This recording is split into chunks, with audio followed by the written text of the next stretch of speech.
Have you ever felt like you're trying to move on, but your heart still feels connected to someone even though everything seems finished? That pull you feel isn't confusion. It could be God preparing something you can't yet see. In Things God Does When He's Preparing Your Relationship for Reconnection, you'll begin to understand how divine timing works. When separation feels permanent, but purpose is still alive. God uses time apart not to end the story, but to write a better version of it. You'll see how He brings growth, healing, and reflection during your waiting season. He teaches you patience, strengthens your faith, and helps you find peace within yourself before reconnecting with anyone else. The distance isn't wasted. It's the space God uses to restore both hearts in His way, not yours. When you begin to trust His timing, you'll stop asking when it will happen and start realizing why it needed to happen. Things God Does When He's Preparing Your Relationship for Reconnection reminds you that love led by God is built on healing, not hurrying, and that what's meant for you will return stronger than before. One God separates you to heal you. The Lord is near to those who have a broken heart, and saves such as have a contrite spirit. When God separates you from someone you love, your first thought is that something went terribly wrong. You start asking why a bond that once felt so strong had to fall apart the way it did. The silence between you and them feels unbearable, like God has gone quiet on both of you. But the truth is, this silence is part of His healing process. He's not trying to break you. He's trying to rebuild what was broken inside you.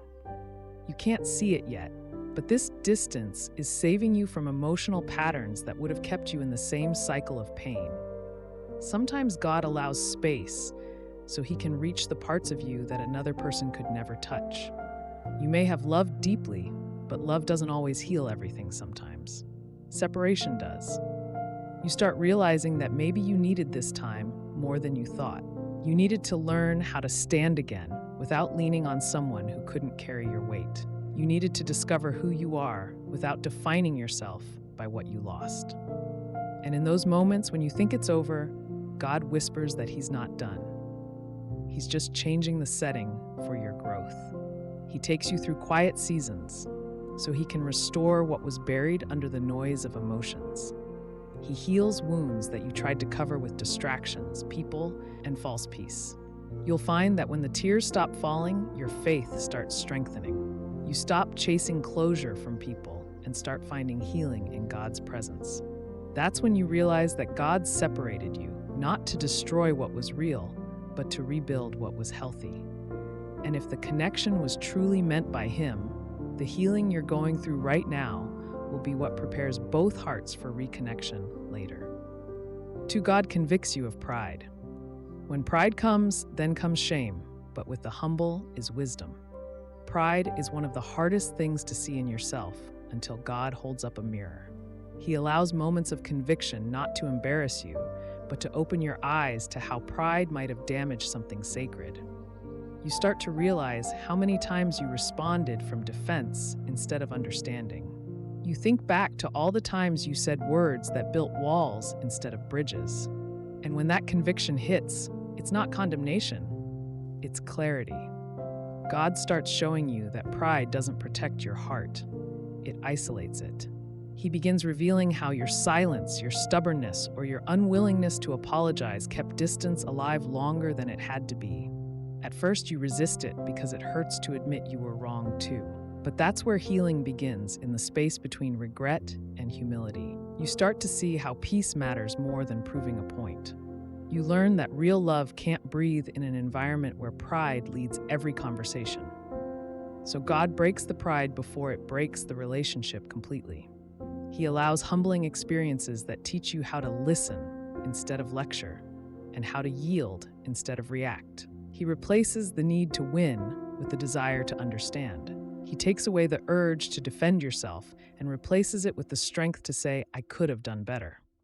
The beauty of conviction is that it softens your heart for restoration. And when both hearts have been humbled, reconciliation is no longer built on ego. It's built on wisdom, patience, and grace.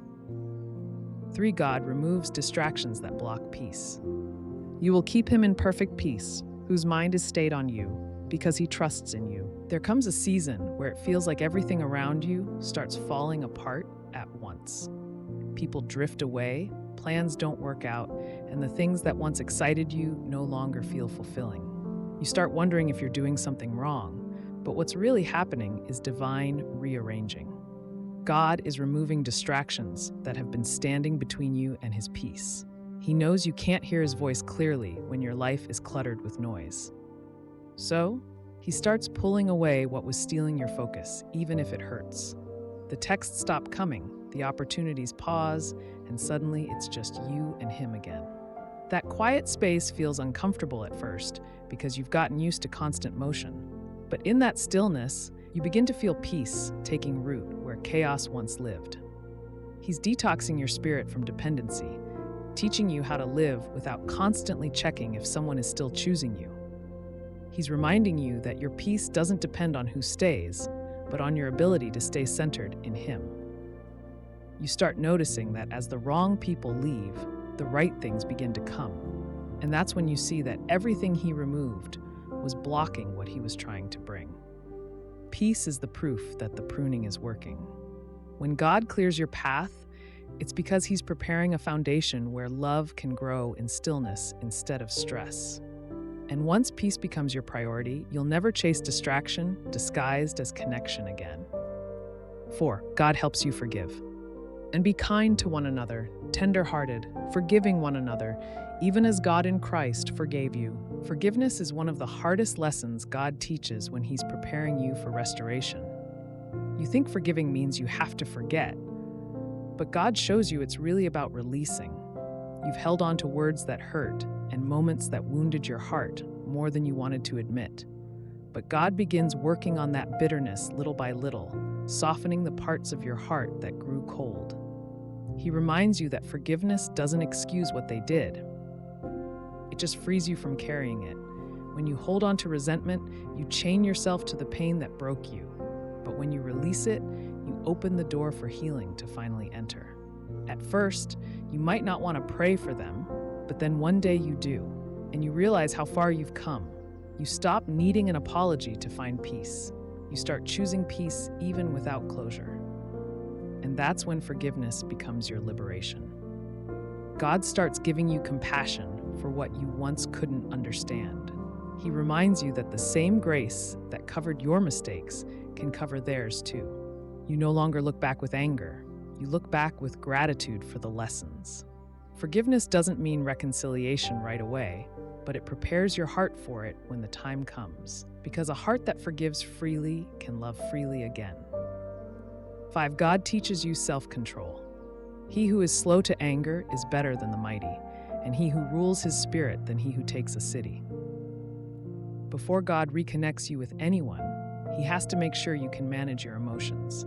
He knows that love built on impulse won't last.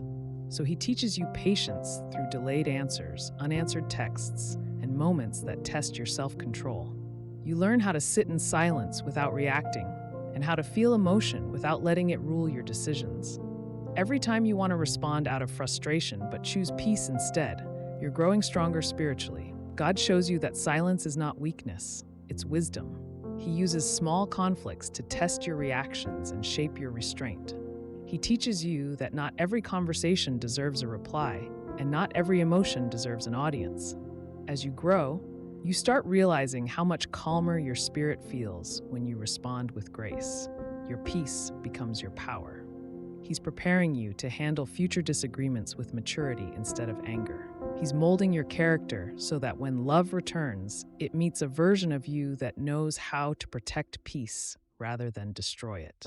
And in that transformation, God proves that controlling your emotions is the real strength, not expressing every one of them. Because the person who can remain calm in the storm is the one who has learned to trust God more than their feelings. God is never late, even when the waiting feels long.